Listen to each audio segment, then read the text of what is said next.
What's up everybody, welcome to Money Management channel. My name is Andrei and today I'm going to be doing an update on MMTLP and FINRA saga. I got the cash in the bag, stadium packed. Born a rock star in this life, gonna live it up. And guys, today's video will be dedicated for almost 100% to the litigation updates, and I have to admit that we have plenty of them, and the last week's news might be quite interesting in terms of the development in this field. So, and before we dive deep into all of this, guys, please hit the like button for YouTube algorithm and drop me a line in the comment section if you think my videos are valuable for you. On top of that, if you want to know more about technical analysis, if you want to enhance your trading skills, feel free to subscribe to my YouTube channel and join my Patreon account. And you have just 2 tiers if you want to join my Patreon. And guys, here's one of the recent tweets, one of the recent posts that I made in order to show the actions that basically are happening inside the Discord chat.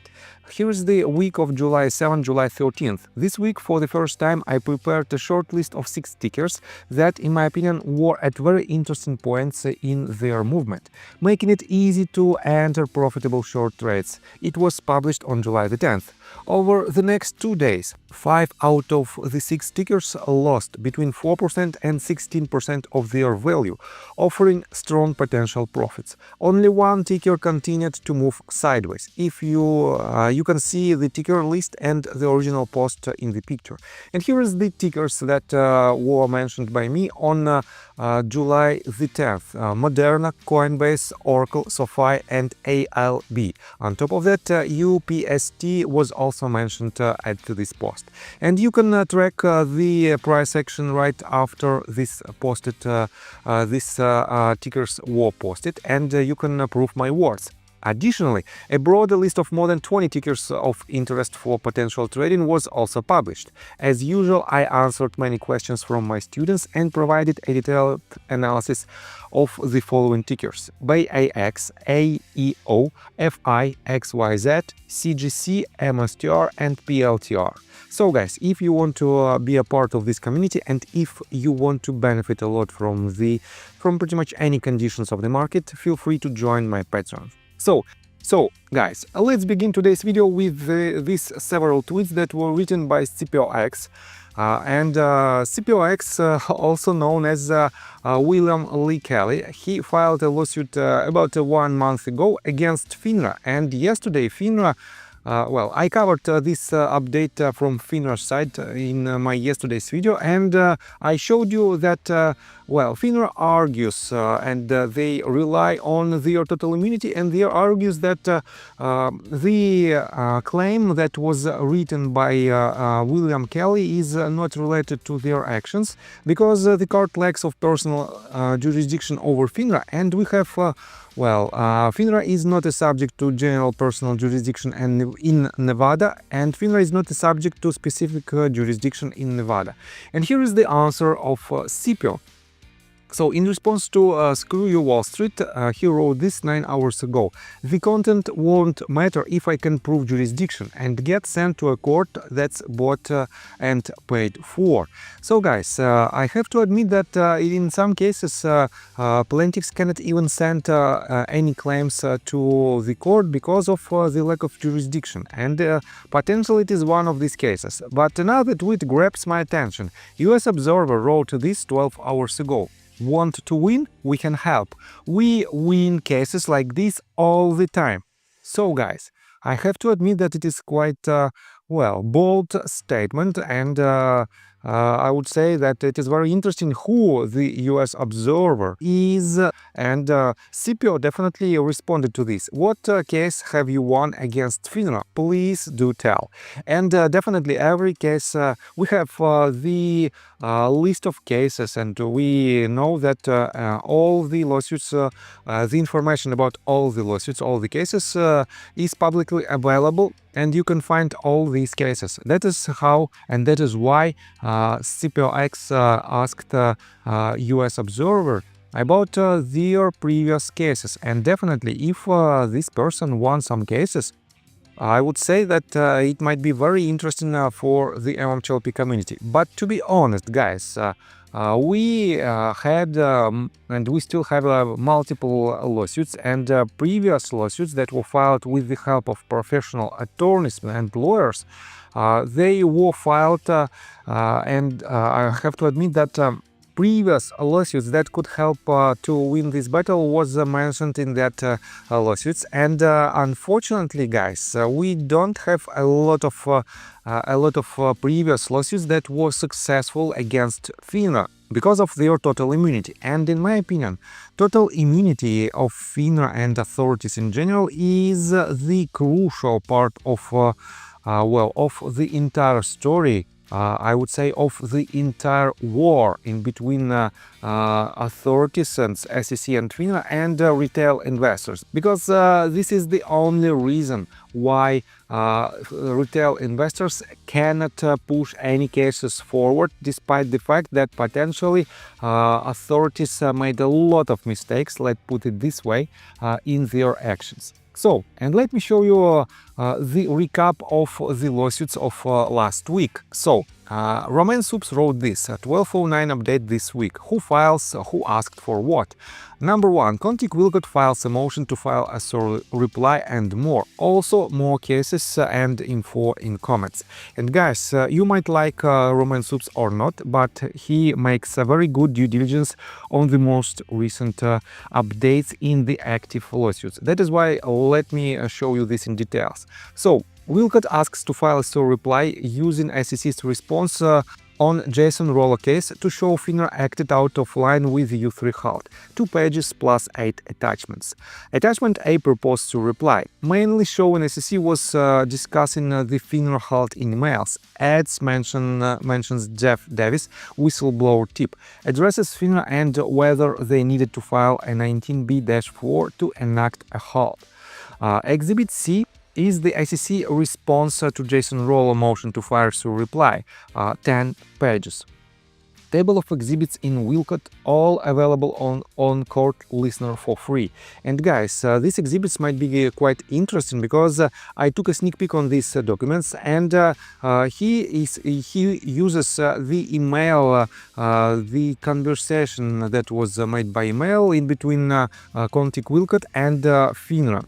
Next one, Roller versus Securities and Exchange Commission, District Court, Connecticut. SEC filed a memorandum in opposition to motion. SEC responds in 10 pages with opposition to plaintiff's motion for leave to file a SOR reply. Says Roller's new evidence has nothing to do with their motion to dismiss. SEC complains that Roller brought up new allegations in his reply, mainly that FINRA lacked notice of responsibility regarding the December 2022 MMTLP trading halt. So, next one. SEC pretty much sums up Roller's reason he wants to file a SOR reply. Pease versus Securities and Exchange Commission, District Court in Texas. SEC, FINRA, Greg McCabe, John Burda file responses opposing Matt Pease's motion for leave to file a third amendment complaint. In 6 pages, McCabe and Burda state basically they oppose letting Matt Pease file a third amendment complaint because basically they say he has no standing to file a lawsuit against them. 73 pages, 17 causes of action. They bring up a good point about standing, saying Pease did not plead out specifics of his purchases and holdings. Next one, FINRA's response why Pease should not be able to file a third amendment complaint. SEC's response why Matt Pease shouldn't be allowed to file a third amendment complaint, 13 pages. And guys, you can see that, well, I have to admit that the line of defense of SEC, FINRA, Greg McCabe and John Burda are quite similar because they rely on the Matt Pease actions, and they stated pretty much the same, that they don't have any grounds. They say he has no standing to file a lawsuit against them, and this is I would say the statement that definitely should be removed from the table by Matt Pease himself. Let me quote further.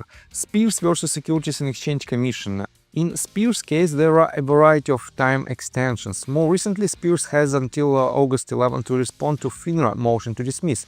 August 25 to respond to SEC motion to dismiss, August 15 to respond to next breach and Greg McCabe's motions. Oxer versus Securities and Exchange Commission. Then Oxer Marcos Montero sent an order to show cause why they are behind the ball on their case, threatening dismissal for inaction. Next deadline is file a second amended complaint by August the 5th. Will they make it or will they be sent home? Unknown. Go for it, guys. And guys, we know that well, let me show you this response of Daniel Oxer himself. He wrote, Daniel wrote this: I will move when I'm ready, but I do like your enthusiasm. And you can see that, well, the deadline for this response is pretty much tomorrow. Today is August the 4th, and it means Daniel has about 24 hours to file this update. Let me show you further. Judge says to serve SEC by August 25th and get your filings in or go home. And I have to admit that Daniel is not the person who might miss the deadline, because he has a very strict rules how he should act in order to win the battle. And you know that he is a military person who knows how the strategic and tactics works. That is why, guys, I don't think that he will miss any of the deadlines, and that is why the only reason why his lawsuit might be dismissed is by the real reasons of the, let's say, weak evidence for the actions that were made by defendants. Next one. Securities and Exchange Commission versus Burda. Nothing new. Looks like we're just waiting for the judge to decide motions to dismiss and maybe Burda's motion to exclude evidence. Metamaterials Bankruptcy Court. Some new proof of interest filed and some notice of attorney substitutions will look deeper.